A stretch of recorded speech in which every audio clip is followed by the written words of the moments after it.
there, nation, and welcome to the show where we help you to play miniatures wargaming on a budget. It is I, Commander Cheapskate, and we are back with another episode of Cheap Shots. This series is dedicated to showing you how to save money on the miniatures wargaming hobby. And on today's episode, we're going to show you guys how to quickly and more importantly cheaply paint up a unit of skeleton warriors done with a beautiful tabletop standard with an ethereal paint job. And this is exactly what the end result will look like on this unit. And by following the tips and techniques that we recommend as well as the materials that we use, we're going to have you guys spend a grand total investment of $10.39 in order to paint up your skeleton warriors to look exactly like this. And when you compare this to the shopping list that you need to purchase from Citadel, you're talking about a grand total savings of $69.66. So that being said, let's show you guys how to quickly and cheaply paint up some skeleton warriors for your games of Warhammer Fantasy, Kings of War, or Warhammer Age of Sigmar. So the very first thing you do, of course, is to assemble your miniatures, and you can assemble any way you'd like to as well. And once your miniatures are assembled, the next thing you do, of course, is to texture the bases. Now in this situation, I suggest that you use a combination of wood glue as well as sand. The first step, of course, is to cover the entirety of the base with wood glue and then dust them with sand that you get from outside in your backyard. And once you let this stuff dry, then the next thing you do, of course, is to go over once more with a kind of like a sealant is what I like to call it. Pretty much what I do is I take Elmer's wood glue and I mix it up with a 50-50 mixture of water. And when you mix this together, it'll have about the consistency of milk. And what you'll do is you'll take this mixture and you'll apply it like a wash all over the top of the texture in your bases, and once it dries, it creates a very tight sealant for the texture in your bases to make sure it doesn't come flaking off. And this stuff is absolutely free because tap water is free. Same thing with sand. The bottle of wood glue, of course, will probably be something you already have in your garage, so no harm, no foul there. Now when you compare that to what you would need to purchase from Citadel, you need to buy a pot of astrogranite, which costs $7.80 as opposed to our free method. And once you're done letting your texturing dry, the next thing you do, of course, is to do some priming. So once, of course, you are done painting your, done assembling your miniatures and texturing them, the next thing you do, of course, is to prime them. In this case, I use a can of Rust-Oleum flat white primer. This is primer I can buy at my local Walmart for $3.99. And as you can see in this photo, I just do a quick once-over with this flat white primer all over the entirety of the miniature. Now, the reason why we're using a flat primer is because primer does a couple of things. The first thing it does, of course, is it creates a good surface for your acrylic paints to adhere to. If you were just to take acrylic paints and put them directly onto bare plastic, the surface tension on the plastic is not strong enough to keep the acrylic paint on. So because of that, any slight friction at all will cause the paint to rub off your miniature and ruin your finish. And that's where primer comes in. Primer has a really rough texture, so that way there's a nice surface for your acrylic paints to adhere to. Now the second reason why priming is very important is because depending upon the color which you use for your priming has a huge impact on the type of overall color scheme and the vibrancy of that color scheme on your miniatures. Traditionally speaking, if you want to go with a darker kind of tone, you want to use black, anything in the middle use gray, or in this situation using flat white primer. And the reason why we're using white for is because we're going to be doing an ethereal paint job on these miniatures to make them look like they're glowing and make it look like they're ethereal. And to do that, a white primer is actually the best to use because we'll be using a technique known as glazing in order to achieve that look. And what we're going to do is we're going to really thin down our paints and put it upon layers upon our miniatures to build it up so that way that white undercoat kind of shows through the layers of paint that we put on top of it, and this is where we get our ethereal look from. So all you gotta do is do a quick once over real quick with Rust-Oleum flat white primer and you're ready to move on. Now if you want to use exactly the same thing from Games Workshop, you need to buy a can of Corax white spray, which costs you $17. Alright, so the next step we're going to do, of course, is glazing. Now glazing is what's the primary technique we're going to use to put all over our miniatures to create this ethereal look. Now in case you're wondering what glazing is where you take your acrylic paint and you mix with water. Once again, doing about a 50-50 mixture, so that way your paint starts becoming looking like a wash rather than a thick acrylic paint. And by doing so, what this does, it actually dilutes the pigment of your paint, so when you apply it onto your miniature, a lot of the white undercoat is going to actually show through your painting because it's very, very thin. This is why it's called glazing. Now, by adding successive layers of this watered down paint upon your miniature, what's going to happen is you're going to slowly build up the level of color that's on your miniature, but a lot of that white undercoat is still going to go through the transparency of your layers, so that create that kind of glowing, internal glowing effect going on with the ethereal paint job. Now, like I said before, glazing is a great technique in order to do this for your miniatures. However, it is kind of a boring process. The reason why is because it takes a while for this glaze to dry, and then of course you got to put another layer upon it and let it dry, and then put another layer upon it and let it dry. and so on and so forth. Depending on the color that you're using, it takes anywhere between 3 to 4, sometimes 5, in some strange reasons, some extreme cases, up to 6 coats to do this. Now this is kind of nice because as you can see here, we're painting approximately 50 skeleton warriors in this batch. So because of that, when we get done with our one layer of glazing, we can move on to the other layers and continue doing so until we get the level that we want for our miniatures. Now in this situation, I actually painted up my miniatures in 4 different colors because I wanted to create like a mixture of blue glowing and green glowing ethereal fighters in this unit to kind of add some little bit of color variety to it. So in this case, I use 4 different colors. I use Crisp Apple by Apple Barrel Paint, as well as Holly Green and Laguna. These 3 are from Apple Barrel Paint, and Tahitian Blue from Delta Serum Coat. Now the Apple Barrel Paint will cost you 50 cents at your local Walmart, while the Delta Serum Coat Tahitian Blue will cost you 65 cents at your local Hobby Lobby.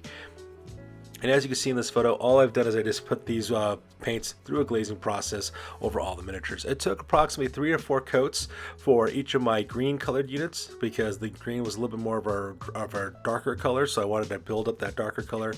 So it took a little bit more layers, while the actual Tahitian Blue as well as the Laguna color took about 2 to 3 coats. So those ones are actually much easier as well. And once you, of course, you do that, you're gonna have this really cool glowing effect like a recording with like an inner light, and then that's pretty much done with that. And whether you're ready or not, you're actually accomplish most of the painting on these miniatures once this glazing process is over. Now the next step in our process, of course, is to paint all the metallic bits, and to do that we actually make our own little combination of colors for this next step. Now the reason why I paint the metallics on these miniatures is I want to make it look like these ghostly apparitions have, you know, picked up old pieces of armor, old pieces of metal off the ground and off of the battlefields and out of the cemeteries, and they're using these as weapons to fight against, you know, their living targets. I was largely inspired by the film Lord of the Rings, specifically The Return of the King. There's this really cool part where the main character Aragorn actually talks to an army of dead soldiers who are ghosts, and he asks for them for the help. And in that film, it's kind of neat because for a moment when these guys actually attack their targets, the weapons that they carry actually kind of materialize and become like a full-blown metallic color, which I thought was kind of cool. And that's exactly the same kind of technique we're going with these guys as well. Now, we like to use what I like to call my graveyard steel coloring for all the armor pieces on here for the base coats, and that's for all the silver pieces. And all that is to make it look like your armor and your metal is kind of like this rusted, kind of aged type of steel. So to do that, what I do is I take 2 colors. I take Folk Arts Gunmetal Gray as well as Folk Art Copper, and I make a 50-50 mixture of both these colors together. What it does, it kind of gives like this brownish, kind of rusted tinge to the dark gunmetal gray. It makes it look like it's really rusted, and we haven't done anything except mix colors together. So I put those together, mix them real quick, and I put 2 coats of that on all the parts that want to be metallic. So things like the chainmail, the helmets, the breastplates, the weapons they're carrying, the shields they're carrying as well. At the same time, I also picked up some of the gold elements on these characters because we do have a tomb right who's leading these guys. He's going to be a special character, so I picked out some elements of his, like the chainmail in Deco Arts Emperor's Gold, and decided to put 2 thin coats on that on a crown, for example, on the chainmail, and then I used my my graveyard steel for like things like his shield, his breastplate, his pauldrons, as well as his sword as well. And I also highlighted some gold elements as well, like the top of the crown on the top of the standard bearer, as well as a crown on the hornblower who's right next to the leader.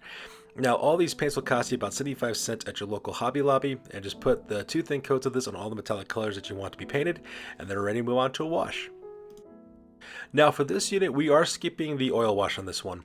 And the reason why is because we want to keep up that really bright, ethereal look on these paint jobs. So to put an oil wash over these guys is not really a good technique to use because it's going to really darken down the ethereal look of these miniatures. However, we still want to put a wash directly on all the metallic elements that we paint on these miniatures to add some depth and to bring a lot of those details. So for this step, we're going to make our own homemade wash. All we're going to do is we're going to take some burnt umber from Apple Barrel Paint. You can get this stuff at your local Walmart for 50 cents. And once again, you're going to mix it with a 50-50 mixture of water. You're going to really dilute it down and actually make it very watery, basically a wash. And when you get down to it, that's all a wash really is. A wash is nothing more than just acrylic paint that you water down to make it flow better. That's all that really is. Now, I know some people out there will say, well, Commander Cheapskate, by adding water to it, you're actually diluting the pigment of your paint, and that's going to really help hurt the concentration of color when you apply this on your materials. And you're absolutely right. It is going to do that, but that's the point because it's a wash. That's what wash is supposed to do. So because of that, what you're going to do is you're going to apply this wash over all the metallic elements you put on your miniatures. Be careful as not to get this on the ethereal portions of your guys' miniatures because you really don't want to ruin that really nice ethereal look that you guys spent some time working on. And all I do, of course, is just to put 2 thin coats of this wash over all the metallic elements. You will need 2 washes on this one just because, like I said before, it does dilute the pigment. But once it's done, as you can see, you have this beautiful stained up, dirty, oily, kind of grimy look going on for all your metallic elements, for your silver as well as your gold, and it looks absolutely fantastic. And once we're actually done with that step, we're pretty much done with these miniatures. The next thing we do now is start working on the base work.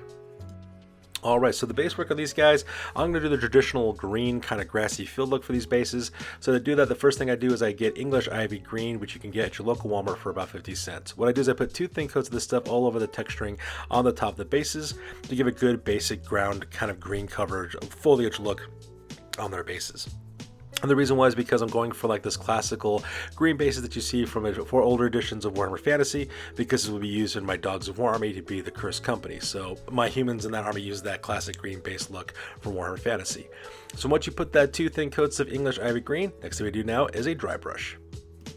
So the next color we're going to use real quick to dry brush the texturing on the bases is Lime Sherbet. You can get this stuff at your local Walmart for 50 cents. It's a beautiful chalky kind of pastel lime green color, and all I'm going to do real quick is a quick dry brush over all the texturing on the bases. What this is going to do is it's going to bring out that texturing and make it look really, really awesome while keeping that darker English Ivy green in the recesses of the miniature while highlighting the texturing on top of it to make it look like foliage and grass and grassy clumps and loam and all that kind of stuff, which makes it look really, really awesome.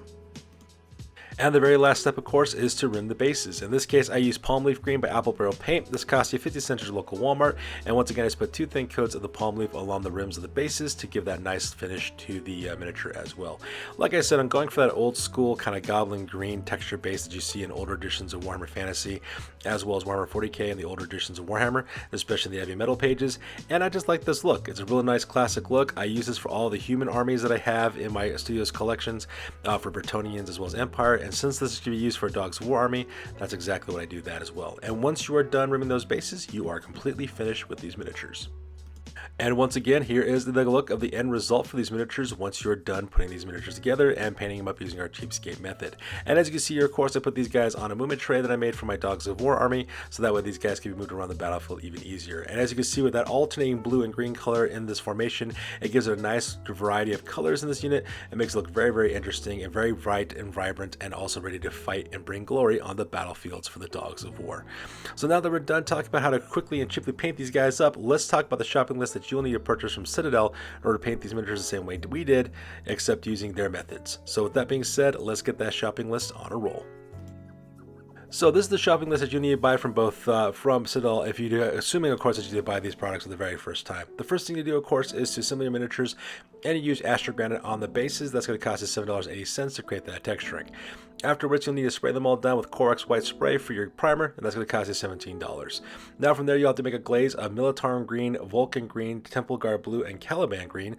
And all 4 of these products do cost $4.55 at your local game store. And you'll have to do that glazing technique for all your miniatures to get that same look. Now, once you're done, of course, you'll need to paint the base. You'll need to paint the metallic elements with Lead Belcher as well as Screaming Bell, mixing those together to make your Graveyard Steel. Those cost you $7.80 for that. And of course, you'll need to use Retributor Armor for the gold elements, which costs you another $7.80 for that. And then lastly, of course, you'll need to paint the bases with English Ivy Green. It's going to, with Militarum Green, which is going to cost you $4.55 for that portion. You'll then need to dry brush those with Cyberite Green, which costs you $4.55. And then, of course, you'll need to rim the bases in our color of Militarum Green. That's going to cost you $4.55 for that color in order to do those rims of those bases. And then lastly, of course, you'll need to wash the metallic elements down with some wash. In this case, you use Wildwood, which costs you $7.80 for that one as well.